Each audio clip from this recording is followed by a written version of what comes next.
문학작품의 감상 방법에 대해 공부하겠습니다.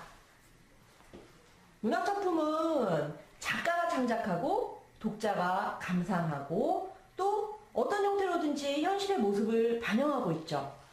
때문에 문학작품을 작가 중심으로 분석하느냐, 사회 중심으로 분석하느냐, 독자의 감상 위주로 분석하느냐에 따라서 각각 같은 작품이 다른 내용으로 받아들여질 수가 있어요.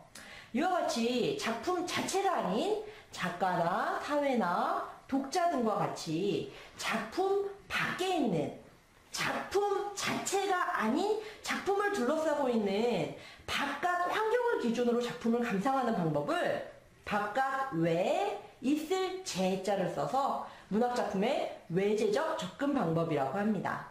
자, 여러분, 나에게 작품 외에 있는 작가, 사회, 독자를 중심으로 한 외제적 문학작품 감상 방법에 대해 알아봅시다. 줄거리를 통해서 알아보도록 하죠. 나는 18가구가 모여있는 유곽에서 매춘을 하고 있는 아내에게 얹혀서 하루하루를 무의도식하면서 살아가고 있습니다. 여러분, 이 상은 오늘날 천재작가로 평가받고 있죠. 하지만 당시에는 이게 무슨 글이야? 이게 무슨 작품이야? 비난과 논란의 중심에서 고통받았었던 작가예요. 문제적 작가죠. 이 상에 보면 김혜경이에요. 일제강점기에 조선총독부하에서 건축가로 일을 했었거든요. 그러면 일본 사람들이 그를 김상이라고 불러야겠죠? 근데 이 김상을 이상 하고 이시로 잘못 불렀다고 해요. 그런데도 불구하고 그는 이상을 자신의 필명으로 삼았어요. 아하, 이 자아를 잃어버린 식민지 지식인으로서의 정신분열을 나타내는 그런 필명이 아닌가 하고 해석해 볼 수 있겠죠? 때문에 그 인정받지 못했던 비극적 상황에서 연인에게 굉장히 집착했었던 기행적인 삶을 살았는데요.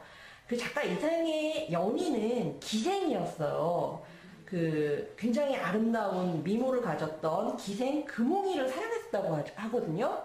그런데 여기에 나온 아내처럼 실질적으로 그렇게 작가 이상을 때리고는 했었다고 해요.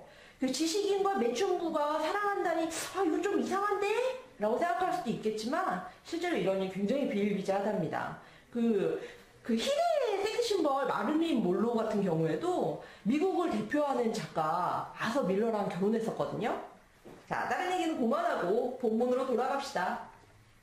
나는 이상 자신의 삶을 문학적으로 형상화했구나 라고 생각하면 되겠죠? 그러면 매춘을 하는 아내는 누구일까요? 이상이 사랑했던 기생 금홍이를 문학적으로 그린 것이 아닐까? 이와 같이 작가의 삶을 중심으로 작품을 해석하는 방법이 표현론입니다. 자, 다시 줄거리로 돌아가 봅시다. 나는 아내의 자질구레한 물건들을 가지고 놀며 아내를 생각합니다. 아내의 방에 손님이 올 때마다 아내는 나에게 보상이라듯 하듯 돈을 주지만 나에게 돈은 아무런 의미가 없어요. 나는 아내가 나에게 돈을 주는 이유가 돈을 주는 순간의 쾌감 때문이라고 생각합니다. 그래서 나 역시 아내가 준 돈을 모아서 아내에게 돈을 주는 기쁨을 느끼려고 하는데 이때 나는 그만 아내의 매춘 장면을 목격하고 말아요. 수치심을 느낀 아내에게 얻어맞은 나는 아내에 대해 생각하면서 경성시내를 배회합니다. 감기에 걸린 나는 한 달 동안이나 아내가 감기약이라고 하면서 아스피린을 줬거든요. 한 달 동안 아내가 주는 감기약을 먹었습니다. 그런데 감기약 아스피린인 줄 알았던 약은 수면제인 아달린이었고 나는 혼란에 빠지게 됐죠. 아내에 대한 분노로 수면제 6알을 모두 먹어버린 나는 약을 먹고 잠들어버리고 아내는 일주일 만에 만난 나를 다시 때리면서 욕합니다. 자, 이 작품을 읽고 어떤 독자가 이런 감상, 이런 생각을 했다고 합시다. 사랑을 하려면 역시 서로를 아는 게 가장 중요한 것 같아. 이 부분은 뭐야? 소통이 전혀 이루어지지 않는 거 아니야? 나는 나를 알아주는 사람을 사랑해야지. 사랑에서 가장 중요한 건 소통이야. 이 독자는 소통, 불통에 대해서 생각하고 있네요. 날개를 통해서 사랑하는 연인, 인간과 인간과의 관계에서의 소통을 생각하고 있어요. 이렇게 독자에 따라서 감상이 달라질 수가 있죠?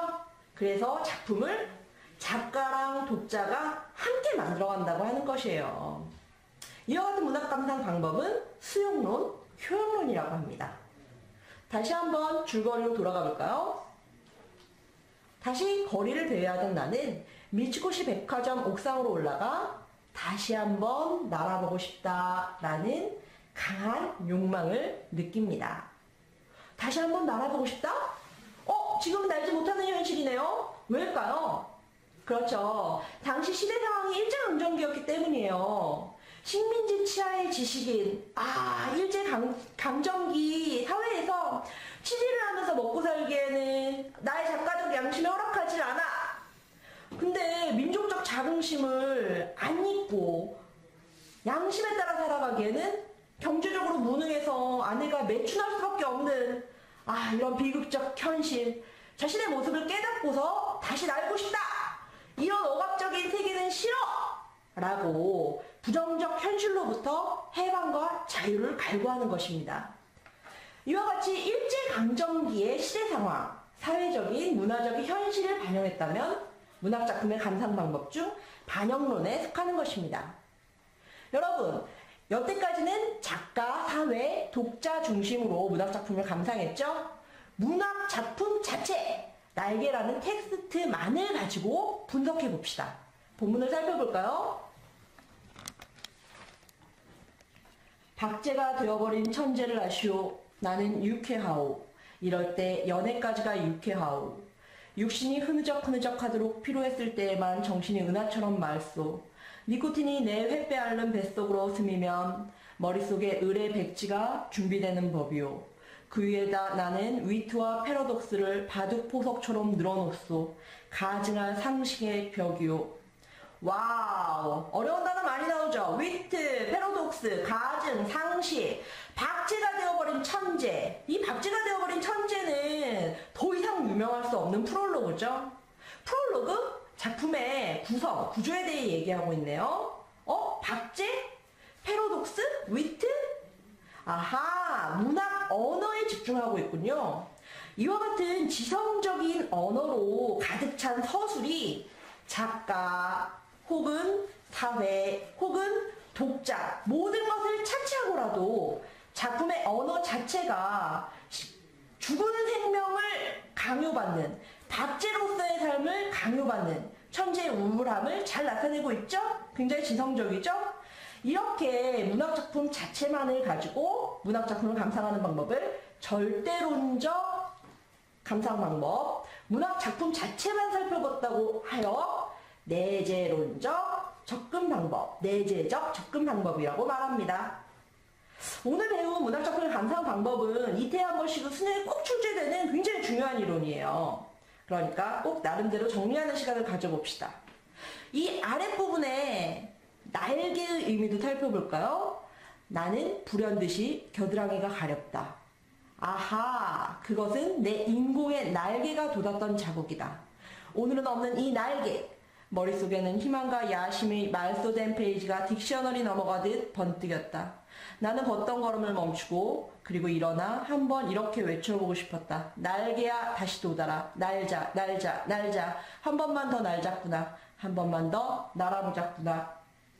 날개가 문학적으로 어떤 상징을 가지는 언어입니까? 날개는 자유, 탈출을 뜻하죠. 작품 자체만에 주목하고 있습니다. 내재론적 접근 방법이에요.